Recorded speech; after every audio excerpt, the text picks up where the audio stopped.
Hello and welcome to a new episode of the Indulge Podcast with me, Pratusha Malik. Today we are at the MKF Museum of Art in Bangalore and we are in conversation with Cork-based artist Duhita Samaiyar. She is in town for her ongoing show, Realism Revisited. Welcome to the show, Duhita. Thank you. It's a pleasure to be here. We'll start from your very interesting career in art, the beginning of it. So you graduated from NIFT and then you worked in the fashion industry for several years and eventually you launched a brand as well. But then you moved on to transitioned into painting and art. So how did that transition happen? Well, I think art was something that came naturally to me as a child, but I went to a boarding school at the age of 4. And I don't think it was something that was encouraged at school, though we had theatre and sport and all of that. But people always came to me to draw birthday cards or posters for carnivals or things like that because I had an ability. And I often found myself scribbling at the back of notebooks or drawing and things like that. So the natural instinct was there.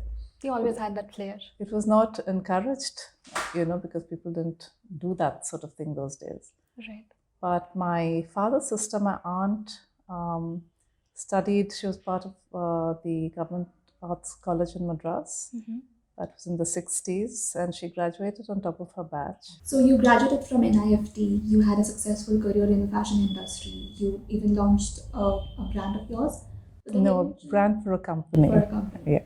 But you've worked several years in the fashion industry, and then you transitioned to being an artist. So how this sudden transition, how did this happen? Well, drawing came naturally to me. I went to boarding school at the age of 4, and I always had an affinity for drawing.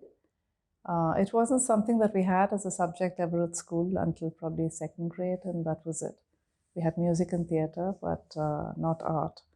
But people came to me to make birthday cards or to make posters for carnivals and things like that. So the ability was there, but there was no training. And I think it was not essentially something that one could rely on going forward as a career at that point.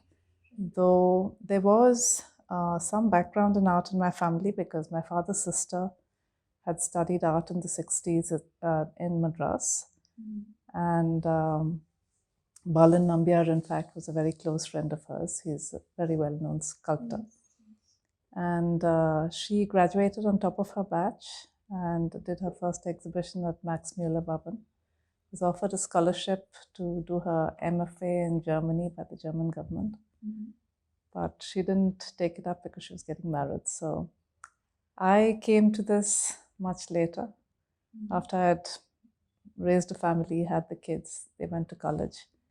And then finally I gave myself permission to take another look at it and, decided to go to study art. Right. Yeah. But before you ventured into art, you have traveled extensively. You've been based out of Dubai, Cairo, then London, and then you went to Italy eventually as well. So these spaces have very different art scenes and are very different culturally. So how did these experiences shape you as an artist? Okay, that's an interesting question because in Dubai, I started dabbling a little bit with watercolor and ended up exhibiting with a group of international artists at the Emirates Towers Boulevard. And my paintings were photographed and they were in the Gulf News newspaper. And then I decided to, dabble with that a little more because an Italian artist approached me and asked me if I would be willing to do some work for him for a library in Beirut. So I did a series of small wooden panels with some paintings that he requested. And that's how I started doing it initially. But then things changed when we moved to Cairo. And of course, it was settling the children into a new school, which was the American Embassy School. And I did try to find an artist I could work with, but I didn't find someone suitable. So I started working with communities of women there. And using my design skills, I sourced 100% Egyptian cotton and linen, and gave them the thread and the designs, and had a range of home linen, which I retailed at a very well-known boutique in Cairo. And I had Egyptian partners. We also had exhibitions at the golf clubs, the Four Seasons, boats on the Nile. So that was part of the exhibition experience, different from exhibiting paintings, but nevertheless, you're dealing with people. And it was a very interesting experience, mainly because I think I was always drawn to the traditional aspect of certain craft and a very high level of craftsmanship. And I think with machine-made things, you don't see that. So something handworked has a special value. It has a special sheen, whether it's in metal or fabric or whatever it is. But the kind of stuff that they knew to do was very old-fashioned. So what I brought in was a more contemporary sensibility. But more than anything, I was seeking to create something of elegance, you know. And I think that was what I managed to do there. It was very interesting. I met a lot of Egyptians from all walks of life. I dealt with a lot of expats. It was an interesting journey. And after the Egyptian Revolution, and my older daughter graduated and went to the States to do her undergrad at Berkeley, then I began to think about this. And back in 2004, in American Artist magazine, I had seen a very small advertisement for the academy that I went to, the Florence Academy of Art. And there was a tiny little drawing, which was phenomenally well done. And I thought, who is doing this these days? Because I thought this kind of art disappeared in the 19th century or the early 20th. So I kept that at the back of my mind. And once both my children had gone to the States for their undergrad studies, I actually wrote to them and sent an email. And they responded and invited me to spend a week in Florence because they were having a student exhibition at the Palazzo Corsini. And their patron was the Principessa Corsini. So I had the opportunity to have dinner at her palace along with the board of directors. And I think a significant thing that happened that evening was she showed me a painting. She came to me and she said, "Come with me, my dear, I have something to show you." And the painting, of course, in a beautiful salon, was of her great-grandmother, who was Indian. And she looked every inch the European aristocrat. But then my experience in Florence and what I saw compelled me to go back. So that was back in 2012. So I returned to study. I applied in 2015, got accepted, and that's when I started my studies, graduating in 2018. So, how did your experience at the academy shift your artistic vision, your perception? How did it shape you as an artist? I think it exposed me to very high levels of skill that I did not know existed in the 20th century, because after the World Wars, I think Western art took a very different direction. And I think art in India also followed, the whole abstract movement. And initially, most of the artists who went into abstraction were classically trained, but started going in a different direction after the Impressionists, who brought in, the outdoors and the effects of light and atmosphere and things. And it was interesting for a time, but I think in the later part of the 20th century, much of what you saw was, a lot of things on canvas which did not require levels of skill. For instance, a realist artist who's trained in the academic tradition, you can make abstract art, but an abstract artist cannot make this kind of art. So it required a certain skill set. Certain discipline.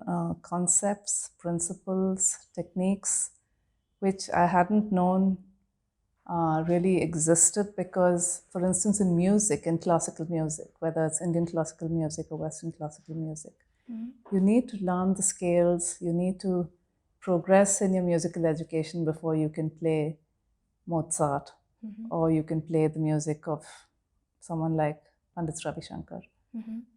And what it revealed to me was in art, it can be the same. You can go through a course of study that gives you the fundamentals and the principles, and those in turn actually set you free to work as an artist, because most of our training involved drawing the human figure or painting the human figure. And it is a very difficult thing to do, to paint from life, to observe a model, the play of light on form, and the effects of atmosphere. When people, artists paint from a photograph, the image is very flat. But when you paint from life, you get a sense of depth, a sense of the spatial relationships, what is further up front, what is further back, and how the effects of atmosphere diffuse edges. If you're doing it from a photograph, you get very sharp edges. Everything looks equally sharp. Whereas here, if you can see, the further back it goes, can you see how diffuse this is? How blurred it is. Because this is the object that is further up front. This is a little more diffuse, it's a little further back, and that's further back, and that's further back. And then as it goes into atmosphere, it gets more diffused, more diffused. So whereas if I was doing the same, if I had set up this from a photograph, then everything would be equally sharp, and that's not interesting. That's not real. It's just a flat image. So I get a lot of work sent to me by people with, people who are doing work from photographs, and I can recognize immediately that. So for an artist to truly learn and grow, painting from life and painting from nature is the best education, because your sense of observation, your sense of watching light on form, because without light, there's no shapes, right? There's no objects, there's nothing, it's just darkness. So you follow the light. Basically, you're painting the light. So when people say, what do you paint? It's not necessarily that I paint, objects or fruits or vegetables or people or portraits. I'm just painting light. After you graduated from the academy, your artistic intent kind of coincided with the contemporary representational artistic movements. So what inspired that? And for the unversed, can you also explain what the movement was all about and your artistic intent after the academy? The movement, in the sense that there wasn't a formal start as such, Sure. but there were some artists whose training in this tradition. This is actually, it's not a post-contemporary movement as such. It's part of a tradition that never stopped. All right. So there were certain artists who could trace their lineage from the masters or the people that they studied from. It can be traced back to the 19th century L'École des Beaux-Arts in Paris, and where it was a very rigorous curriculum, that the artists had to go through in order to be able to achieve those levels where they were able to paint those wonderful canvases that you see in the Musée d'Orsay or the Louvre, or, say the Rijksmuseum or the Prado. So it took a certain, level of training and skill to be able to get to that level. So basically, some of these people who had this lineage, many of them came to Florence because it was the center of the Renaissance, to try to see if they could find some of these skills in the 20th century as well. There was, I think, one of the last remaining artists in Florence who painted in this tradition was Pietro Annigoni. He even painted a portrait of the Maharani of Jaipur, Gayatri Devi. That's amazing. Yeah, and the director of our academy had an interaction with Pietro. And he was inspired by, some of the skills that some of those artists had, and they tried to piece together parts of a tradition, and then started a couple of these academies in Florence. Meanwhile, in the United States, a few people were doing the same. And back in the 90s, early 90s, there were probably about 5 of these schools teaching these skills and concepts. Today, the movement has grown so much that there are about 80 of these ateliers in the United States, and more young people are trying to go towards skill-based art rather than the expressionist art movement that dominated the 20th century. Yeah. So you asked a question in terms of your after my intent, after your academic training, what my artistic intent was. The thing is, I think at this point, my inclination is really to paint as much as I can from nature.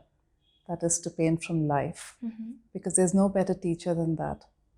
And because there's so much that you can observe and absorb from observing nature. So painting from a photograph or painting from imagination, I feel that painting from a photograph is not something I would prefer to do because it doesn't really teach you anything compared to painting a subject from life. But sometimes you may not always have access to that because there might be someone who wants to commission a portrait of someone who is passed on already or someone who's been precious to them. But for the artist, that doesn't really help your growth. So as much my inclination was to paint from nature as much as possible. Because when you've done that for a few years, then it's much easier to work with imaginative art because you already have sort of given yourself the skills from doing all these exercises as you go along. Today, there are very few people who are painting in a naturalistic way because it's so much harder to do than anything else. Right. And observing things from life, and it takes a certain level of skill, commitment, training, and then ultimately observing light on form. And, basically it's just light that shapes form with its radiance, right? Sometimes the effects are muted, sometimes the effects are much more depending on what time of the day you're painting. So for instance, if I'm in my studio and I'm painting a certain subject, I try to paint roughly around the same time every day so that the shadows don't change. So it's a very dynamic experience. There's nothing static about painting from life because it may look like at this point like a static image, but there's so much that goes on. If it's the monsoon season, for instance, the light dips and it changes. If organic produce wilts, like for instance these roses, they maintain that shape for just a day, and the next day they had bloomed and grown much bigger. Right. So it's not constant, you see. Right. And or leaves wilt or something else happens. So there are lots of nuances in working from life, and it presents a lot more challenges. And that, I think, gives you the best training as an artist. So you spoke about light, how it influences paintings. You spoke about time, which influences your objects. What about sound? Do the sounds of nature also influence your painting in certain ways? Certainly they can. I think, there are so many aspects that can influence a painting. Like for instance, I can give you an example. That painting is not here, but one of my paintings, which is called Song for Someone, it was selected by the International Guild of Realism to be exhibited at the Principal Gallery, a very prestigious gallery in Charleston in South Carolina. It's one of the important centers of art for galleries after New York. And that painting, I can show you the painting and read you the symbolism of it, and that would give you an idea about how music might have influenced me in the painting. Looking forward to it. Sure, we can't have this during the podcast, of course. Would love to see it someday. So about this exhibition, so what kind of visitors expect from this exhibition in terms of the paintings that you're exhibiting? What their expectations were? Expectations. I think I got a lot of, I don't know what the expectations might have been, but people just liked the paintings that they saw in the invitation, and I think that compelled them to come into the gallery to find out and see a little more, because this is not a genre of art that's been prevalent in India for a very long time, at least not since Raja Ravi Varma or Hemendranath Majumdar, and some of the Bengal artists who were trained in that tradition. But they had the training, but they worked with Indian themes and whatever influenced them around. But if you look at the work of the old Bengal artists, they definitely had the kind of training we had, because they learned from the Europeans and then brought it into the context of. So a lot of your paintings in the exhibition, I've observed, they have a very contrasting objects. They would have maybe a pearl with a vase, or a Banarasi silk with a antique brass. So there's a very conflicting, a very contrasting thing between the objects, which are very different from each other. So what inspired you to do that, or is there any specific symbolism behind that? Well, okay. Do you want me to talk about that? Sure, I can sure, give this you a one, little bit. yes. That was selected as a finalist with the Art Renewal Center in collaboration with Sotheby's, and it was published in Fine Art Connoisseur magazine. Now, when I put this together, I think I started with the object of the brass pot. It was handmade. I found it in a village that I was passing through in India. And I just kept it with me, and I carried it with me to Florence, thinking at some point I might want to paint this. And so I put up the pot, and then, we were reading a lot about climate issues and water and all of these things. And I think this, the symbolism of the blue cloth was, that was a vessel that Indians used to carry water in long before we had plastic. Sure, yes. Okay, so the blue is kind of representative of water. But also, I think, the thoughts that were going through my mind was, there's a lot of conversation on what is happening in the oceans and how marine life is dying and things. So if you see that little sea urchin there, it's just a little nod to that. Right. And the candle, which is not lit, yes, basically it's gone off, is that we are running out of time in terms of doing what we must to rejuvenate and regenerate nature. We can't just keep extracting. We have to also try to heal. So, and if we don't do that, the flame having gone off, it means that, we don't have much time left before what is of value is completely annihilated. That brings me to another question. So, if there is one social message that is consistent, that you've consistently tried to put out through your paintings in the last few years, what has that been? Are you trying to put out any message through your art? Are you searching for something through your art? I think it's a little early for that, since I've just been on this journey for a few years. But I do have certain thoughts in my mind. And I think the result of that you will only see in a few years. Right. Because at heart, I'm an environmentalist. I very much care about the direction in which nature is going. And I think we all have to be more involved in creating a more nurturing environment rather than an extractive environment. And I think that can only come with awareness. As they say, we do not inherit the earth from our fathers, we borrow it from our children. So to bring more awareness regarding those things, right now it's just the practice of doing this every day, painting from nature. But I do have a direction in which it will all be going eventually. And having grown up in the Western Ghats, I think it's one of the most biodiverse places on the planet. Yes. And it deserves to be saved. And right now there's a lot of construction activity, a lot of wild animals being displaced.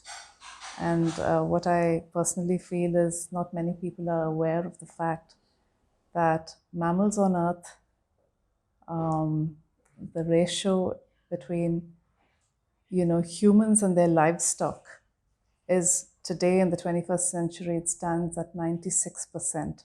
Wildlife is 4%. So, That's alarming. Yeah.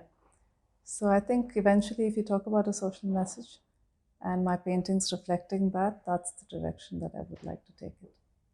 Right, that's wonderful. Now, tell me something. Do you think, like in cinema, in art as well, there is something called as the female gaze or the male gaze? Oh, Or definitely. tell us a bit about Definitely. it. How different is it? Do you think? That's an interesting question because I think of late we have seen a lot of museums in Europe and the US trying to give female artists more prominence because 95% of art history revolves around male artists. Yes. And there were certainly female artists who made beautiful paintings, but were simply not given the importance that male artists were. Though there were a few, in the 19th century that played a role in Western art. Indian art, I think it was Amrita Shergill who really Yes. stood out. I've had the good fortune of knowing her niece and having had conversations with her. But today, well, they're definitely trying to remedy that and bring more artists into prominence. I did see that there was an exhibition that Victoria Beckham hosted in conjunction with Sotheby's. And that was with a prominence on female artists. Some of them from the 16th, 17th centuries. You had Artemisia Gentileschi, who, sort of sent a very strong message. And you had people like Elizabeth Vigée Lebrun, who was the court painter to Marie Antoinette. And in that auction or in that exhibition, the painting that fetched the highest prices was one of her paintings of an emissary of Tipu Sultan, Muhammad Dervish Khan. And that was a painting that fetched the highest price. So yes, they are bringing some more of these paintings and female artists into the limelight, and that's a very encouraging trend. And going forward, I think when I was at the academy, we definitely had more female students studying than male students. Whereas in 19th century France, which was a center of artistic activity that influenced every artist around the world, of course, it was only male artists who were taken in until very, very late in the 19th century. And it was only in the 20th that female artists were actually allowed to attend the academies and study the same principles that the male artists were able to. So, And what about the contemporary arts in India? Do you still feel that there's a gender divide? well, I don't think I'm in the best position to answer that since I've been out of the country for the past 25 years and I've only recently returned. So I'm not aware of a lot of the Indian artists currently practicing. So not all the names are familiar to me. But I certainly hope that there are more female artists working today and trying to, sort of bridge that gap. With that, we come to the end of our interview. Yeah. So my last question for you would be that we've spoken about environmentalism and how has that impacted your art. So what's next for you as an artist? Do you have any projects lined up for 2023? Not necessarily for 2023, but I have a vision for the future in which direction I want to take my art. I would, my academic studies revolved around studio art, where we were painting people or, for the most part, we were painting, it was figurative work. Because that is the best training an artist can receive because it's very difficult to do. And once you've done that, then you can paint any object. But I would like to try a little more landscape painting because it takes me closer to my vision as to what I would like to do with nature. And so this year I plan to go and visit my children and I plan to do a bit of landscape painting with some artist friends in Europe. So yeah, it will be that direction, but it doesn't mean that I will not be doing this too. I think all of it are well-rounded artistic experiences when you kind of constantly challenge yourself painting different subjects, whether it's in the studio, whether it's outdoors, all of that. It all adds to your education, and I think all of that will revolve around painting from nature, whether it's painting real objects, real peoples, doing the setup, the concepts. Even for a setup like this, there's a lot of thought involved before you actually set it up. You juggle around the objects, you try the setup, you make a charcoal study of it, assess the effects of light, think about how it would look in an actual painting. Then you do a color study, and only then you come to the actual painting. So there's a lot of preparation and thought behind it. It is not, the ways, some artists just take the easy route, project an image, color in. That's, I think my approach would really be painting from nature and working for nature. Right. And we look forward to more of that, and we hope you certainly have more exhibitions in Bangalore. Well, I certainly hope so too. Thank you so much for being on our show. It was my pleasure.